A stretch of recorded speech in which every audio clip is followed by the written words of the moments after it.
Hey everybody, this is Jim at FreeChartVideos.com using time-honored techniques to understand modern markets. This video is for educational purposes only, and it is not intended to be used as any form of investment advice. I can draw lines on charts, but you have to draw your own conclusions from your own due diligence and make investment decisions that are suitable for your personal financial situation. I'm not a licensed professional. I'm just a guy who draws lines on charts.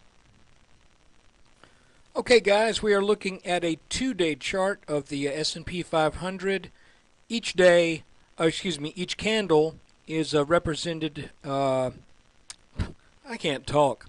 Each candle represents 2 days of trading. And what I want to take a look at here is just to get a brief kind of a long-range overview of where we are or where we might be going, what's underneath us, because right now I'm of the opinion that we are not looking, we're no longer concerned that much about resistance going into this week as we should be concerned about support and where that support might lie. To begin with, an astute observer, and I've been keeping tracks of this too, mentioned that there was this line right here that I just highlighted that is drawn over this bottom back in the July of 2009, and that just so happens to line up with the low of July 2010, and then the not quite as low back at the late August 2010, this making that inverse head and shoulders continuation pattern. So we draw this line here. It lines up nicely. You can see that that line was taken out last Friday and that the markets then rallied back almost exactly to that point. Now, here's what you got to ask yourself in a situation like this. That rally that was late day on Friday, do you look at that and you say, well, this line held as support because the close was right on that line? Or do you look at this and say, no, it broke that line and the day ended on a back test? And you know, that is a great question, and if the world markets are any indication, then Monday this will probably look like that was a back test and we're going to head down. But you know, I'm not saying that for sure. And hold on, for some reason my chart, let me move this here. I started doing my screen capture program and I didn't have my numbers over here, but you guys could follow that, I'm sure. So anyway, we're looking at what was Friday, just a marginally down day. Actually, the Dow was up, the NASDAQ was off decently, but the S&P was basically flat. I want to remind you, this head and shoulders top right here, and that's what it is. It also bounced on support as indicated by this descending line right here. But to be honest with you, all of this action has been so, shall I say, sloppy, that it's been pretty hard to get a feel for exactly what's going on. The reason I say it's sloppy is that nothing really lines up. You can see that there were a number of bottoms that looked like they were lining up here, here, here, and here, but then the bottom came out of it. Then it looked like it was trying to get back into the pattern. Then it came back down. Again, this line right here, where we bounced, again, somewhat predictable from this trend line, but keep in mind, if we're saying that this line is going to be offering us support, that's very little consolation if you're a bull, because that line is going down significantly. You know, it's got a pretty steep downslope to it. So, you know, and by the way, these are target lines. The target from this head and shoulders, there's the top right there. There's the breakdown our target is roughly 1160 as a minimum target. Somebody asked me, said, do you think this qualifies right here? And my answer is no, I don't. I do not think that qualifies, and I say that from a couple different reasons, and that is, that's not the minimum target.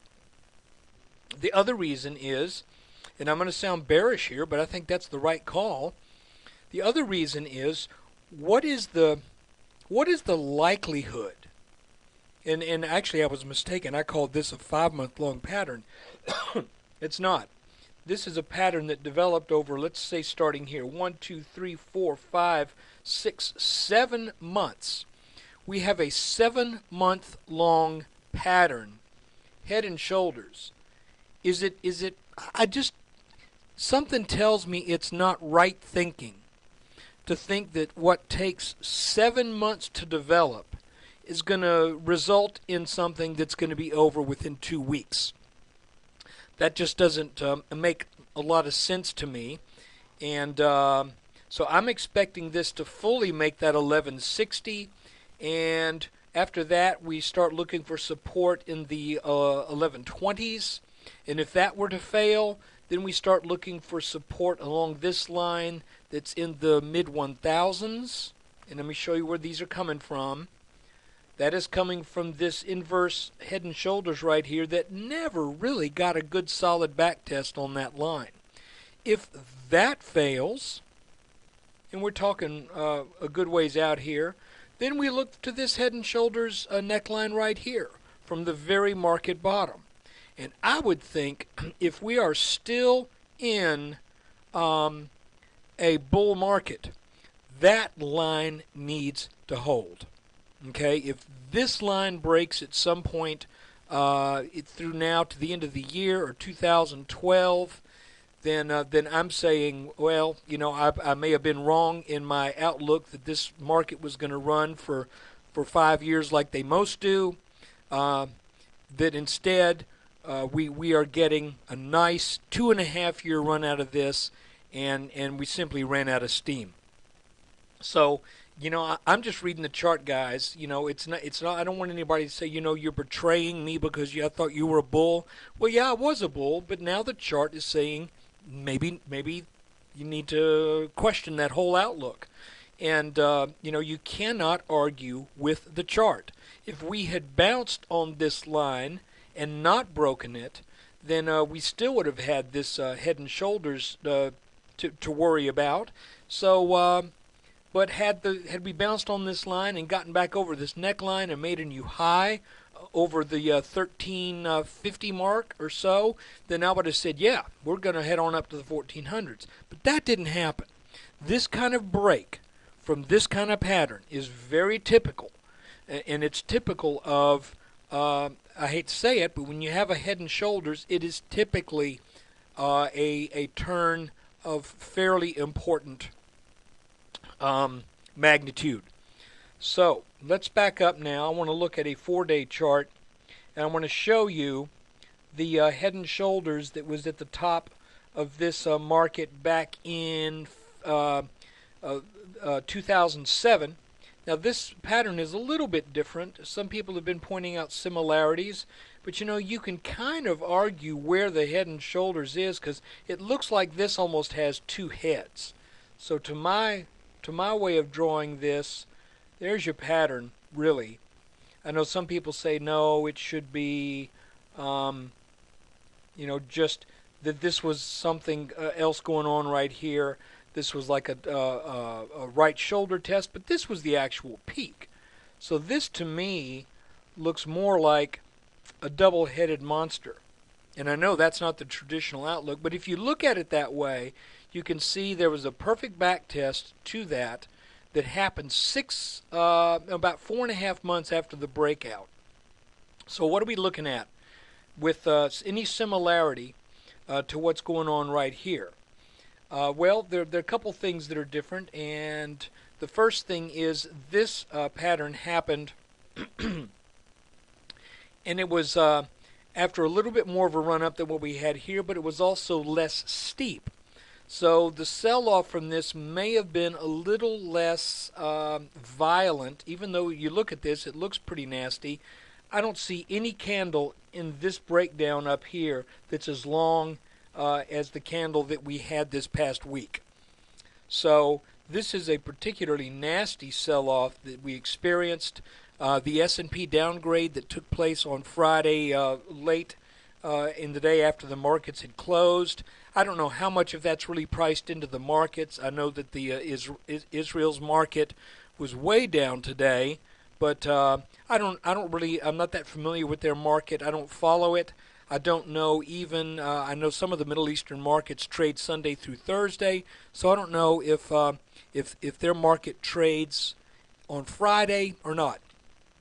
So that could be a reaction to some of the things that took place later in the week in the U.S. markets. But clearly it's not a good thing. So anyway, what am I trying to say?